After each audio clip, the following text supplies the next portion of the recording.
আসসালামু আলাইকুম সুপ্রিয় দর্শক, আরেকটি নতুন রেসিপিতে আপনাদের সবাইকে স্বাগতম। আজকে আমি তৈরি করে দেখাবো ভীষণই মজার কুমড়ো পাতার ক্রিস্পি রোল। একদম পুড়ে ভরা, দেখতেই পারছেন, আর খেতে ভীষণই টেস্টি। বিকেলে কিংবা সন্ধ্যায় চায়ের সাথে এটা কিন্তু খেতে দারুণ লাগে। এখন যেহেতু বাইরে অনেক বৃষ্টি পড়ছে, সেই হিসেবে কিন্তু আমরা ভাজাপুরি খেতে একটু বাঙালিরা বেশিই পছন্দ করি। আর সেটা কিভাবে খুব মজা করে ঘরে থাকা অল্প উপকরণ দিয়ে তৈরি করা যায়, সেটাই আপনাদের মাঝে শেয়ার করব। আমি এখানে নিয়ে নিয়েছি হাফ কাপ ডাল এবং হাফ কাপ চাল। এই চালটাকে আমি ভালোভাবে ধুয়ে পরিষ্কার করে ভিজিয়ে নেব। এই তো আমার কিন্তু ধোয়া এবং ভিজানো হয়ে গেছে। এখন আমি এটাকে খুব সুন্দর করে ব্লেন্ড করে নেব। এই তো আমার কিন্তু ব্লেন্ড করা হয়ে গেছে। এখন আমি এর ভেতরে দিয়ে দিচ্ছি 1 টেবিল চামচের মতো ময়দা। তারপর আমি এই উপকরণ দিয়ে খুব ভালোভাবে মিক্স করে নেব। তারপর আমি এর ভেতরে দিয়ে দিচ্ছি স্বাদমতো লবণ এবং হলুদ গুঁড়ো। সাথে আপনারা এখানে কিছু মরিচের গুঁড়ো দিতে পারেন। দিয়ে দিচ্ছি ধনেপাতা কুচি। এখন আমি সবগুলো উপকরণ দিয়ে ভালোভাবে মিক্স করে নিচ্ছি।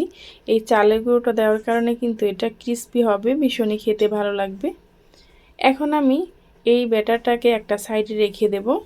আর এখন আমি যেহেতু কুমড়ো পাতা দিয়ে এই রোলটা তৈরি করব, সেজন্য নিয়ে নিলাম এখানে বেশ কয়েকটা কুমড়ো পাতা। আপনারা আপনাদের পরিমাণ মতো কিন্তু নিয়ে নিতে পারেন। এটাকে আমি খুব ভালোভাবে ধুয়ে পরিষ্কার করে নিলাম। তারপর একটি কড়াইতে আমি দিয়ে দেব পর্যাপ্ত পরিমাণ পানি। পানিগুলো দিয়ে আমি পাতাটাকে এর ভিতরে ডুবিয়ে দেব। তারপর আমি দিয়ে দিচ্ছি অল্প একটু পরিমাণ লবণ, যাতে করে খুব সুন্দরভাবে পাতাটা সফট হয়ে যায়, আমি রোলটা খুব সহজেই তৈরি করে নিতে পারি। এখন ঢাকনা দিয়ে ঢেকে আমি একটা বলক ওঠা পর্যন্ত অপেক্ষা করছি। দেখতে পারছেন পাতাগুলো কিন্তু একদম সিদ্ধ হয়ে যায়নি, আবার একদম কাঁচা রয়ে যায়নি, শুধু একটু নরম হয়ে গেছে। এখন একটা সাইডে রেখে দিলাম পাতাটাকে ঝরানোর জন্য। আর এখানে আমি কিছু আলু সেদ্ধ করে নিয়েছি, আমি যে রোলটা তৈরি করব তার ভিতরে পুর দেওয়ার জন্য। এখন আমি সেই কড়াইতে দিয়ে দিলাম হাফ কাপ পেঁয়াজ কুচি, দিয়ে দিলাম মরিচ কুচি। এখন এটাকে খুব ভালোভাবে একটু ভেজে নেব। তারপর আমি এর ভিতরে দিয়ে দেব সামান্য পরিমাণ একটু হলুদ গুঁড়ো, যাতে কালারটা একটু চেঞ্জ হয় সেই জন্য। এখন আমি সেদ্ধ করা আলুটাকে ভালোভাবে হাতের সাহায্যে মেখে নিয়েছি। তারপর আমি এর ভিতরে দিয়ে দিচ্ছি। তারপর আমি ভালোভাবে উল্টিয়ে পাল্টিয়ে একটু নেড়েচেড়ে মিশিয়ে নিচ্ছি। দিয়ে দিচ্ছি স্বাদমতো লবণ আর দিয়ে দেব ধনেপাতা কুচি।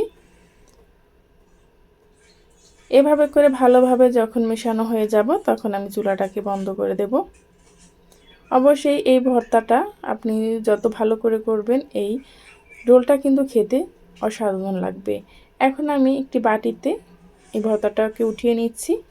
তারপর আমি এরকম লম্বা লম্বা করে একটু রোলের মতো করে নিচ্ছি। এখন যে পাতাটা আমি সিদ্ধ করে রেখেছিলাম, সেটা আমি বিছিয়ে নিচ্ছি। তারপর আমি একটি রোল এর ভিতরে দিয়ে দেব। দেখতে পাচ্ছেন আমি কিভাবে করছি। তারপর আমি দুই সাইড থেকে পাতাটাকে দিয়ে আলতোভাবে একটু ঢেকে দিচ্ছি। তারপর এভাবে করে মুড়িয়ে নিচ্ছি। দেখতে পাচ্ছেন খুব সহজেই কিন্তু এই রোলটা তৈরি হয়ে যায়। আর খেতে এতটা টেস্টি, সেটা আপনারা বাসায় তৈরি না করলে বুঝতেই পারবেন না। আর বর্ষাকালে এরকম ভাজা পুরি খেতে কিন্তু আমরা বেশ পছন্দ করি। এই রোলটা আপনি যাকেই তৈরি করে খাওয়াবেন, সে কিন্তু আপনার প্রশংসা করবে অবশ্যই। এতটা টেস্টি হয় এবং এতটা মজা হয়, তাও আবার ঘরে থাকা অল্প উপকরণ দিয়ে, বাইরের থেকে কোনো ভেষণ বা কোনো কিছু কেনার ঝামেলা ছাড়াই। এভাবে করে আমি রোলগুলো তৈরি করে নিয়েছি। এ পর্যায়ে এসে এখনও যারা লাইক দেননি, প্লিজ একটি লাইক দিয়ে ভিডিওটি কন্টিনিউ করবেন। এখন আমি অন্য একটি কড়াইতে অল্প পরিমাণ তেল দিয়ে দিলাম। আপনারা চাইলে ডুবো তেলও ভাজতে পারেন। আমি এখানে অল্প তেলে এটাকে ভেজে নিচ্ছি। এখন যে ব্যাটারটা আমি তৈরি করে রেখেছিলাম ডাল, চাল এবং 1 চামচ ময়দা দিয়ে, তার ভিতরে আমি রোলটাকে ভালোভাবে ডুবিয়ে এক এক করে ছেড়ে দিচ্ছি। দেখতে পাচ্ছেন এভাবে করে আমি সবগুলো রোল এভাবে ডুবে ডুবে এক এক করে ভেজে নেব। আর চুলার জালটা আমি মিডিয়াম টু হাই হিটে রাখবো। খুব সুন্দরভাবে এটা ভেজে নিতে হবে, একদম হাই হিটে ভাজা যাবে না, তাহলে কিন্তু পুড়ে যাবে, উপর থেকে কালার চলে আসবে, ক্রিস্পি হবে না। এভাবে করে আমি উল্টিয়ে পাল্টিয়ে ভেজে নিচ্ছি। দেখতে পাচ্ছেন কালারটা কতটা সুন্দর হয়েছে এবং দেখেই বোঝা যাচ্ছে এটা কিন্তু অনেকটা ক্রিস্পি হয়েছে। এখন আমি এগুলো উঠিয়ে নিচ্ছি একটি প্লেটে। এই তো এক এক করে আমি কিন্তু সবগুলো ভেজে নিচ্ছি।